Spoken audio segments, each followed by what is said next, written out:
కూర్చున్నారు ప్రజాస్వామికంగా గాంధేయ మార్గంలో మహాత్మా గాంధీ గారు చూపెట్టిన బాటలో చివరికి నిరాహార దీక్షకు జంతర్ మంతర్ దగ్గర కూర్చున్నాడు.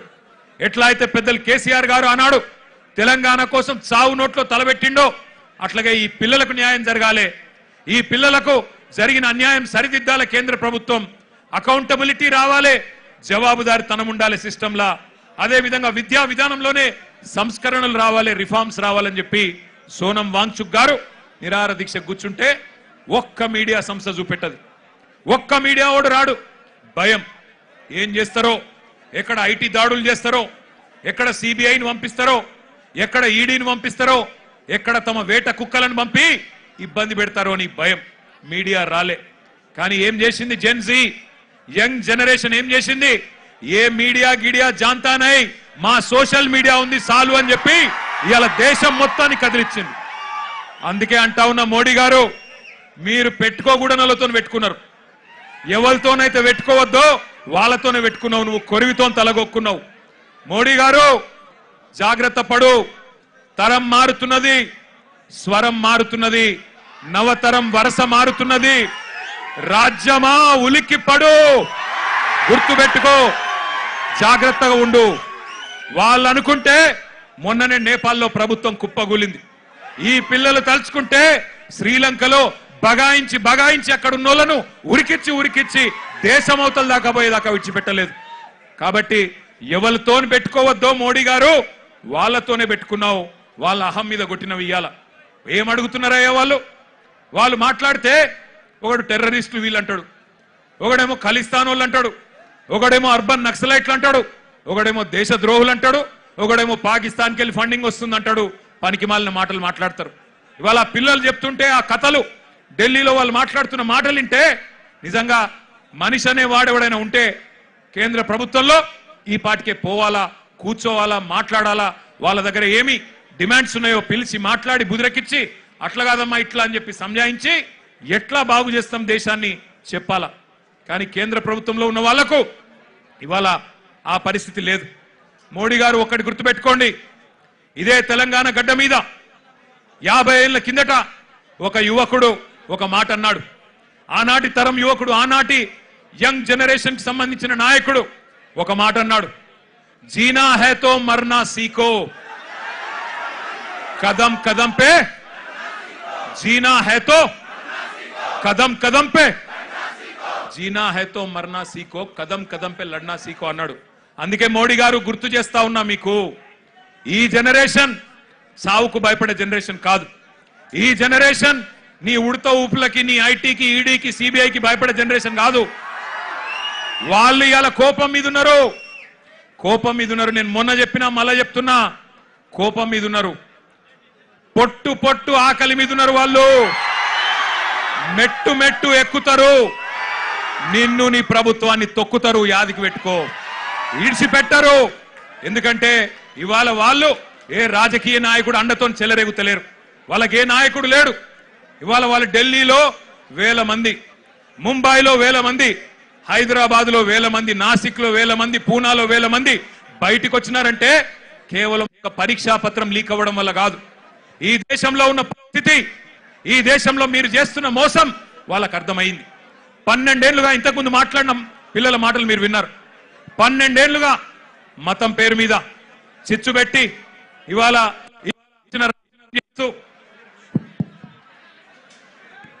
ఇష్టం వచ్చిన వ్యవహారం చేస్తూ మతం పేరు మీద రాజకీయం చేస్తూ మీరు ఏ రకంగా తప్పించుకుంటున్నారో, ఏ రకంగా అసలు పని చేయకుండా ఎట్లా ప్రజల్ని మోసం చేస్తున్నారో ఇలా వాళ్ళకి అర్థమైంది.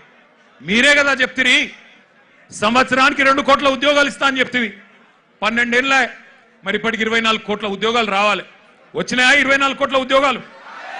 అందుకే రోడ్డు మీదకి వచ్చిన ఒక ప్రశ్నాపత్రం లీక్ అయి మాత్రమే కాదు, ఒక నిరాశ, ఒక నిస్పృహ. ఇంతకుముందు అమ్మాయి ఎంత బాగా అన్నది, మేము మేక్ ఇన్ ఇండియా అడిగినాం, నువ్వు లీక్ ఇన్ ఇండియా ఇచ్చినావు. మేక్ ఇన్ ఇండియా ఎక్కడో పోయింది, లీక్ ఇన్ ఇండియా వచ్చింది, గిదా నువ్వు చెప్పింది అని చెప్పి ఆ అమ్మాయి ఎంత చక్కగా మాట్లాడింది మీరు విన్నారు. అట్లాగే ఇవాళ అడుగుతున్నారు జవాబుదారితనం. ఏమంటున్నారు?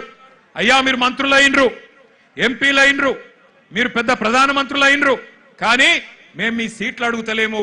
జవాబుదారీతనం ఒక ప్రశ్నాపత్రం లీక్ అయితే దేశంలో మీరు ఇచ్చిన ఒక్క హామీ నెరవేరకపోతే మేము అడగద్దా, అడుగుడే తప్పైందా అని అంటా ఉన్నారు.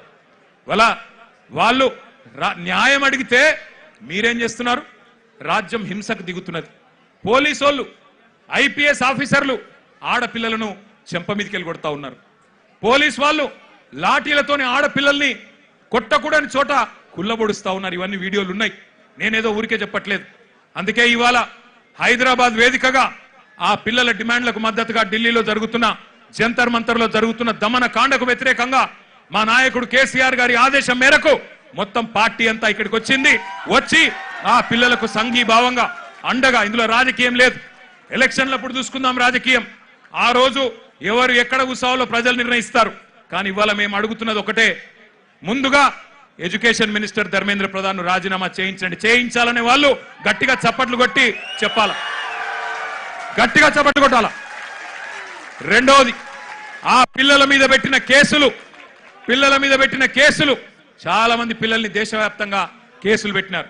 బేషరతుగా పిల్లలకు క్షమాపణ చెప్పి కేసులు వెంటనే ఎత్తేయాలని చెప్పి గట్టిగా చప్పట్లతో మరి కేంద్ర ప్రభుత్వాన్ని డిమాండ్ చేద్దాం. ఇంకొద్ది గట్టి కొట్టాల చప్పట్లు. పిల్లల మీద పెట్టిన కేసులు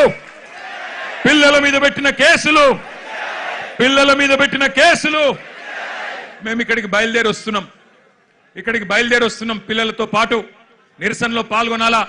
కేంద్ర ప్రభుత్వానికి సిగ్గొచ్చే విధంగా మరి మాకు లోక్సభలో సభ్యులు లేరు, రాజ్యసభలో సభ్యులు ఉన్నారు, అక్కడ గొంతిప్పాలా అని చెప్పి మేము బయలుదేరితే విచిత్రం, మధ్యలో కాంగ్రెస్ వాళ్ళు మాకు అడ్డం వచ్చింది. నాకు ఆశ్చర్యమైంది. మేం కొట్లాడుతుంది మోడీ ప్రభుత్వం మీద, బీజేపీ మీద, మధ్యలో ఇక్కడ చోటాబాయికి ఏం వచ్చిందో నాకు అర్థమైతలేదు. నీకేమైందిరా నాయన? నేను మోడీనంటే ఈ కేడీగాడు ఎందుకు ఉలిక్కి పడుతున్నాడు మధ్యలో? నేను మోడీని అంటున్నా, మోడీ తప్పు చేసిందంటే నీకేంది రోగం? మధ్యలో యూత్ కాంగ్రెస్ వాళ్ళు వచ్చి నా కారుకి అడ్డం వచ్చిండ్రు, పోలీసు వాళ్ళు సంపుడు చంపి తీసుకుపోయిన మంచిగా. నేనేమంటున్నా అంటే, ఏం జరుగుతుంది ఈ దేశంలో? నువ్వు రావు, ఢిల్లీలో రాహుల్ గాంధీ పోయి ప్రధానమంత్రి ఇంటి ముంగట కూర్చుంటే ఈ నల్లమల పిల్లి పోయి కొడంగల్లో దాక్కున్నది. ఢిల్లీకి పోలే ఈడ పోయి దాక్కున్నాడు. అరే మీ మహేష్ గౌడ్ పోయి రాజ్భవన్ ముంగట ధర్నా చేసిండు, కనీసం ఆయన కొద్దిగానే రేషం ఉన్నది. నువ్వే ఆడున్నావు, కొడంగల్లో దాక్కున్నాడు. పోయి కొడంగల్లో మళ్ళా గట్టిగా ఇంకా విచిత్రం చెప్తా మీకు, కొడంగల్లో పోయి ధర్నా చేసినట్టు చేసిండు. రాహుల్ గాంధీని అరెస్ట్ చేసిర్రు, వెంటనే ఇడిచిపెట్టాలి, మావోనికి దెబ్బ తాకింది, గింతంత గీర్కపోయింది, అయ్యో చాలా అన్యాయం జరిగింది అని బాధపడుతున్నాడు. నేను అడుగుతున్నా రేవంత్ రెడ్డి, ఏమన్నా కొద్దిగా సోయుందా నీకు? నీకు కూడా ఒక బిడ్డ ఉంది, నీకు కూడా మన్మడున్నాడు. నీ బిడ్డను ఇవాళ అక్కడ పిల్లల్ని కొట్టినట్టు కొడితే ఊకుంటావా ఒక తండ్రిగా? కనీసం రేషం లేదా? పిల్లలను గొడ్డులను కొట్టినట్టు కొడుతుంటే కనీసం స్పందన లేదు నీకు. ఢిల్లీ దాకా పోయి మరి మీ నాయకుడితో కూర్చునే ధైర్యం కూడా లేదు నీకు.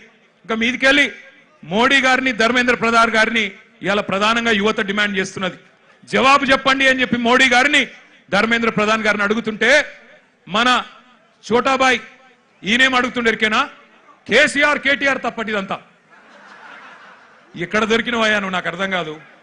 దేశమంతనేమో మీ నాయకుడు రాహుల్ గాంధీతో సహా మోడీ, ధర్మేంద్ర ప్రధాని ఇద్దరు రాజీనామా చేయాలని వాళ్ళు పెడుతుంటే నీకు కేసీఆర్ తప్ప ఇంకొకరు కళలు కూడా ఇంకొకరు యాదికి రాక మానరిగా నీకు.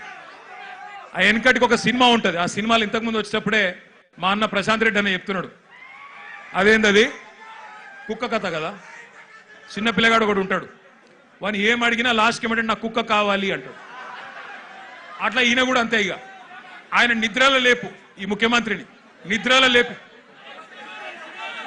అదో సినిమా పేరట, చిత్రం అట. అది చిత్రం, వీడు విచిత్రం. అంటే నిద్రలో లేపి అడిగితే కూడా కేసీఆర్. అరే నువ్వు ముఖ్యమంత్రి వీరా నాయన, కొన్ని ముఖ్యమైన పనులు చేయి. సిగ్గులేని మాటలు మాట్లాడుతున్నాడు. అదేదో పేపర్ లీక్కు నాకు సంబంధం అంట. మోకాల్కు బోడిగుండికి ముడిపెట్టుడంటే ఇదే.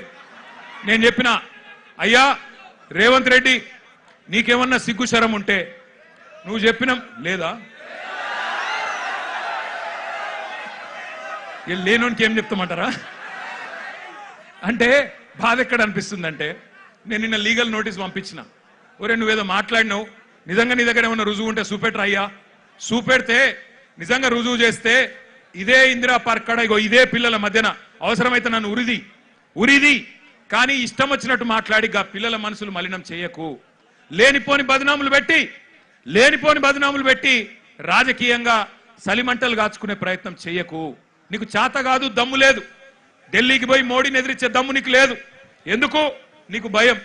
నీ పాత కేసులు, బ్యాగుల పైసలతో దొరికిన కేసులు బయటికి గుంజుతారు.